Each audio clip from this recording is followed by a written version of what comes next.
And welcome to easy spoken English Kanchi. இந்த series of வீடியோஸில் நம்ம டென்சஸை ஒரு புது வழியில் கற்றுக்க போகிறோம். நிறைய நீங்கள் டென்சஸ் வீடியோஸ் பார்த்துருப்பீங்க, நிறைய லெசன்ஸ் படிச்சிருப்பீங்க. பட் இந்த சீரீஸ் ஆஃப் வீடியோஸில் ஒரே ஒரு டென்ஸ் எடுத்து அதில் டீட்டெயிலாக எல்லா ஸ்ட்ரக்சர்ஸையும் நம்ம லேர்ன் பண்ண போகிறோம். ஸோ நிறையா டென்சஸ் படித்தும் எனக்கு சென்டென்ஸ் ஃப்ரேம் பண்ணுறதுல கஷ்டமாக இருக்குது, இங்கிலீஷில் சென்டென்சஸே எனக்கு ஃப்ரேம் பண்ண தெரியல அப்படின்னு நினைக்கிறவங்களுக்கு கண்டிப்பாக இந்த வீடியோ லெசன்ஸ் ரொம்ப யூஸ்ஃபுல்லாக இருக்கும்.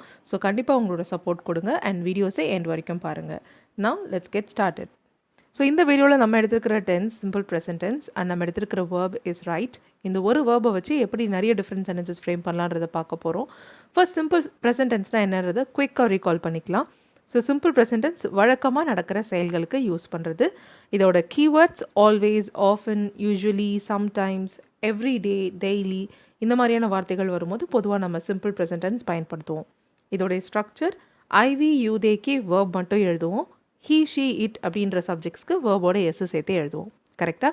ஸோ இப்போது நம்ம இந்த சீரீஸ் ஆஃப் வீடியோ லெசனில் என்ன பார்க்க போகிறோன்னா, இந்த சிம்பிள் ப்ரெசன்ட் டென்ஸை எப்படி டிஃப்ரெண்ட் ஸ்ட்ரக்சர்ஸில் ஃப்ரேம் பண்ணலாம் அப்படின்றது தான். ஸோ இதில் நம்ம எடுத்துருக்கிற சப்ஜெக்ட் பார்த்திங்கன்னா, நான் அப்படின்ற சப்ஜெக்ட் எடுத்துக்கலாம், எழுது அப்படின்ற வேர்ப் எடுத்துக்கலாம். இதை எவ்வளோ டிஃப்ரெண்ட் ஸ்ட்ரக்சர்ஸில் சொல்லலான்னு ஃபஸ்ட்டு தமிழில் பார்க்கலாம். நான் எழுதுகிறேன், நான் எழுதுறது இல்லை. நான் எழுதுகிறேன்னா, நான் எழுதுறது இல்லையா? நான் எப்போ எழுதுகிறேன்? நான் எப்போ எழுதுறதில்ல? நான் எழுதுறேன் தானே? நான் எழுதுறதில்ல தானே? இந்த மாதிரி 8 டிஃப்ரெண்ட் ஸ்ட்ரக்சரில் நம்ம சிம்பிள் ப்ரெசன்ட் டென்ஸில் ரைட்டுன்ற வேர்பை வச்சு சென்டென்சஸ் ஃப்ரேம் பண்ண போகிறோம். ஓகே, இதில் இருக்கிற முதல் சென்டென்ஸ் பாருங்கள். நான் எழுதுகிறேன். இது ஒரு அஃபர்மேட்டிவ் சென்டென்ஸ், அதாவது ஸ்டேட்மெண்ட் மாதிரி பாசிட்டிவ் சென்டென்ஸ்னு சொல்லலாம். இதோடைய ஸ்ட்ரக்சர் சப்ஜெக்ட், வேர்ப், அப்புறம் ரிமைனிங் சென்டென்ஸ். ஓகே, அடுத்தது எழுதுவதில்லை. இது ஒரு நெகட்டிவ் சென்டென்ஸ். இதோடைய structure subject, helping verb, not action verb. அந்த சென்டென்ஸில் இருக்க action verb or main verb plus remaining sentence. அடுத்து எழுதுறேனா question sentence, yes or no question. Structure helping verb, subject, action verb, remaining sentence. அடுத்து இருக்கிறது எழுதுறது இல்லையா, negative, yes or no.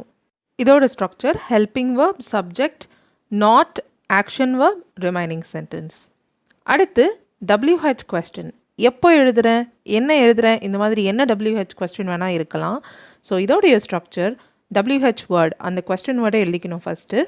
Helping verb, subject, verb, that is the action verb, remaining sentence. அடுத்து இருக்கிறது எப்போ எழுதுறதில்ல, negative WH question. இதோடைய structure WH word, helping verb, subject, not action verb, remaining sentence. அடுத்து இருக்கிறது எழுதுறதானே, இது கன்ஃபர்மேஷனுக்காக கேட்குற கொஸ்டின், இதை டேக் கொஸ்டின்ஸ்ன்னு சொல்லலாம்.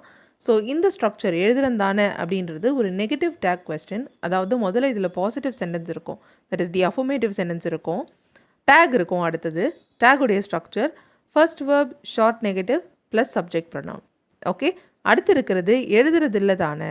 இது ஒரு positive tag question. First negative sentence இருக்கும், அடுத்தது பாசிட்டிவ் டேக் இருக்கும். அதோடைய structure first verb, subject pronoun. Okay, so இங்கே நான் டீட்டெயில்டாக இப்போ சொன்ன ஸ்ட்ரக்சர்ஸ் எல்லாத்தையுமே ஒரே ஸ்டைலில் கொடுத்துருக்கேன் பாருங்கள். First affirmative, negative, yes or no question, negative yes or no questions, WH questions, negative WH questions and tags. 2 types of tags, negative and positive tags. இப்போ இதில் எக்ஸாம்பிள்ஸ் பார்ப்போம். ஃபர்ஸ்ட் நம்ம பார்க்க போகிறது அஃபர்மேட்டிவ் சென்டென்ஸ். ஸோ உங்களுக்கு தெரியும் இதோடைய structure subject, verb and the remaining sentence இல்லையா. நான் தினமும் கதைகள் எழுதுகிறேன், இல்லை எழுதுவேன். இப்படி தான் சிம்பிள் ப்ரெசன்ட் டென்ஸில் அஃபர்மேட்டிவ் சென்டென்சஸ் இருக்கும். எழுதுகிறேன், இல்லை எழுதுவேன், இந்த 2 சவுண்டுமே நம்ம யூஸ் பண்ணுவோம். ஓகே, ஸோ ஃபஸ்ட்டு சப்ஜெக்ட் எழுதணும், அப்புறம் வேர்ப் எழுதணும். ஸோ இதோட ஃபார்முலா என்னென்னா, சப்ஜெக்ட்ஸ் ஐவி யூதேக்கு மட்டும்தான் வேர்ப் எழுதணும், ஹீ, ஷீட்டுக்கு வேர்ப் ப்ளஸ் எஸ் எழுதணும். ஆனால் நம்ம இங்கே எடுத்திருக்க சப்ஜெக்ட் நான், ஐ தான். So I right, remaining sentence என்னது, ஸ்டோரிஸ் எவ்ரிடே, கதைகள் தினமும் எழுதுறேன்னு சொல்லியிருக்கோம் இல்லையா. ஐ ரைட் ஸ்டோரிஸ் எவ்ரிடே. சரி, இதில் ஏன் ஐ ரைட் எழுதிட்டோம், சப்ஜெக்ட் வேர்ப், அடுத்து எவ்ரிடே ஸ்டோரின்னு எழுதக்கூடாது. ஏன்னா என்ன எழுதுகிறேன் அப்படின்றது தான் எழுதிட்டு அதுக்கடுத்து நான் எப்போ எழுதுறேன்றதை எழுதணும். ஸோ இதை சென்டென்ஸ் பேட்டர்ன்ற லெசனில் நான் டீட்டெயிலாக சொல்லியிருக்கேன், அதோட லிங்க் நான் மேலே கொடுத்துருக்கேன், கண்டிப்பாக செக் பண்ணி பாருங்கள். அடுத்து நம்ம பார்க்க போகிற ஸ்ட்ரக்சர் இஸ் நெகட்டிவ். ஸோ இதோட ஸ்ட்ரக்சர் என்னென்னு பார்த்துருக்கோன்னா subject, helping verb, not action verb, remaining sentence. நான் தினமும் கதைகள் எழுதுறதில்ல, இல்லை எழுத மாட்டேன், இந்த 2 சவுண்டுமே நம்ம தமிழில் யூஸ் பண்ணுவோம். So subject I, helping verb simple present டென்ஸில் டூ, டஸ், இது 2 தான். ஐவி யூதேன்ற சப்ஜெக்ட்டுக்கு டூ எழுதணும், ஹீ, ஷீ, இட்டுன்ற சப்ஜெக்ட்டுக்கு டஸ் எழுதணும். Okay, so I do not write, so main verb, write stories every day. I do not write stories every day. அடுத்து yes or no question. இதோடைய structure first helping verb எழுதணும், அடுத்தது subject, action verb, remaining sentence. So உங்களுக்கு தெரியும் helping verb simple present டென்ஸில் do does தான். இங்கே நாம் எடுத்திருக்கிற சப்ஜெக்ட் ஐ, ஸோ இதோடைய ஹெல்பிங் வேர்ப் இஸ் டூ. நான் தினமும் கதைகள் எழுதுறேனா இல்லை எழுதுவேனா? Do I write stories every day? Negative yes or no. நான் தினமும் கதைகள் எழுதுறது இல்லையா இல்லை எழுத மாட்டேனா? ஸோ ஸ்ட்ரக்சர் படி helping verb do, subject I, not, action verb write. Do I not write stories every day? நான் தினமும் கதை எழுதுறது இல்லையா? Do I not write stories every day?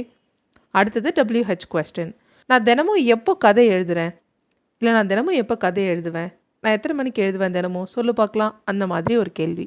So structure படி WH question when, helping verb do, subject I, action verb write stories every day. When do I write stories every day? நான் தினமும் எப்போ கதை எழுதுகிறேன்? ஓகே, அடுத்து நம்ம பார்க்க போகிறது நெகட்டிவ் WH கொஸ்டின். நான் தினமும் எப்போ கதை எழுதுறதில்ல, நான் எப்போவுமே தான் எழுதுகிறேன், நான் தினமும் எப்போ கதை எழுதுறதில்ல, நீ சொல்லு பார்க்கலாம், அந்த மாதிரி ஒரு கேள்வி. ஸோ ஸ்ட்ரக்சர் படி WH word when, helping verb do, subject I, not, action verb write. When do I not write stories every day? நான் தினமும் எப்போ கதை எழுதுறதில்ல. When do I not write stories every day? Okay, அடுத்தது take question. நான் கதை எழுதுறேன் தானே, நான் தினமும் கதை எழுதுறேன் தானே இல்லை எழுதுவேன் தானே? ஓகே, ஸ்ட்ரக்சர் படி பாசிட்டிவ் சென்டென்ஸ் எழுதணும். I write stories every day, அந்த பாசிட்டிவ் சென்டென்ஸ் எழுதிட்டோம். டேகுடைய ஸ்ட்ரக்சர் என்ன? Helping verb do, short negative இன்ட், right? So don't, I, subject pronoun. So சப்ஜெக்ட்லேயே என்ன இருக்கோ அது ப்ரனவுன் தான் எழுதணும். ஆல்ரெடி சப்ஜெக்டில் ஐன்ற ப்ரனவுன் தான் இருக்குது. So don't I, I write stories every day, don't I. அடுத்தது பாசிட்டிவ் டேக். நான் தினமும் கதை எழுதுறதில்ல தானே, நான் முன்னாடியெல்லாம் எழுதிட்டு இருந்தேன், இப்போலாம் தினமும் கதை எழுதுறதில்ல தானே. நெகட்டிவ் சென்டென்ஸ் எழுதணும். I do not write stories every day. அடுத்தது positive tag, helping verb, subject pronoun. Do I do not write stories every day, do I. So இப்போ இது எல்லாத்தையுமே ஒரே ஸ்லைடில் பார்ப்போம். நான் எழுதுகிறேன், ஐ ரைட். நான் எழுதுறதில்ல, ஐ டூ நாட் ரைட். நான் எழுதுகிறேன்னா, டு ஐ ரைட். நான் எழுதுறது இல்லையா, டு ஐ நாட் ரைட். நான் எப்போ எழுதுகிறேன், வென் டு ஐ ரைட். நான் எப்போ எழுதுறதில்ல, when do I not write. நான் எழுதுறேன் தானே, ஐ ரைட் டோன்ட் ஐ. நான் எழுதுறதில்ல தானே, I do not write do I. Okay, so இப்போ இங்கே சப்ஜெக்டை மாற்றி ஷீன்ற சப்ஜெக்ட்டுக்கு பார்க்கலாம். அவள். ஓகே, அவள் எழுதுறா, ஷீ ரைட்ஸ். அவள் எழுதுறதில்ல, she does not write. So உங்களுக்கு தெரியும் ஷீ வரும்போது ஹெல்பிங் வேர்ப் இஸ் டஸ், அதனால ஷீ டஸ் நாட் ரைட். அவள் எழுதுறாளா, டஸ் ஷீ ரைட். அவள் எழுதுறது இல்லையா, டஸ் ஷீ நாட் ரைட். அவள் எப்போ எழுதுறா, வென் டஸ் ஷீ ரைட். அவள் எப்போ எழுதுறதில்ல, when does she not write. அவள் எழுதுறா தானே, ஷீ ரைட்ஸ் டசன்ட் ஷீ. அவள் எழுதுறதில்ல தானே, she doesn't right does she. So இப்போ நீங்கள் பார்த்துருப்பீங்க ரெண்டு சப்ஜெக்ட் யூஸ் பண்ணி ஐ அண்ட் ஷீ ரெண்டு சப்ஜெக்ட் யூஸ் பண்ணி நம்ம 16 சென்டென்சஸ் ஃப்ரேம் பண்ணோம். இந்த மாதிரி டோட்டலி 7 டிஃப்ரெண்ட் சப்ஜெக்ட்ஸ் இருக்குது. So 8 different structures into 7 different subjects. Totally 56 sentences நீங்கள் சிம்பிள் ப்ரெசன்ட் டென்ஸில் மட்டும் ரைட்டுன்ற வேர்ப் யூஸ் பண்ணி ஃப்ரேம் பண்ண முடியும். அப்போ அந்த மாதிரி எத்தனை வேர்ப் இருக்குது, எவ்வளோ சென்டென்சஸ் நீங்கள் ஃப்ரேம் பண்ண முடியும். ஒன்லி இந்த ஸ்ட்ரக்சர்ஸ் மட்டும் உங்களுக்கு தெரிஞ்சால் போதும். கரெக்டாக? ஸோ நீங்கள் நிறைய டிஃப்ரெண்ட் வேர்ப்ஸில் நிறைய டிஃப்ரெண்ட் சப்ஜெக்ட்ஸ் யூஸ் பண்ணி கண்டிப்பாக சென்டென்சஸ் ப்ராக்டிஸ் பண்ணுங்கள். உங்களுக்கு இங்கிலீஷில் சென்டென்ஸ் ஃப்ரேம் பண்ணுறதுல எந்த பிரச்சனையும் இருக்காது. Alright, thank you so much for வாட்சிங் this video till the very end. உங்களுக்கு இந்த லெசன் எப்படி பிடிச்சிருந்ததுன்னு கண்டிப்பாக எனக்கு காமெண்ட்டில் சொல்ல மறக்காதீங்க. நெக்ஸ்ட் வீடியோவில் பார்க்குறேன். Take care and bye.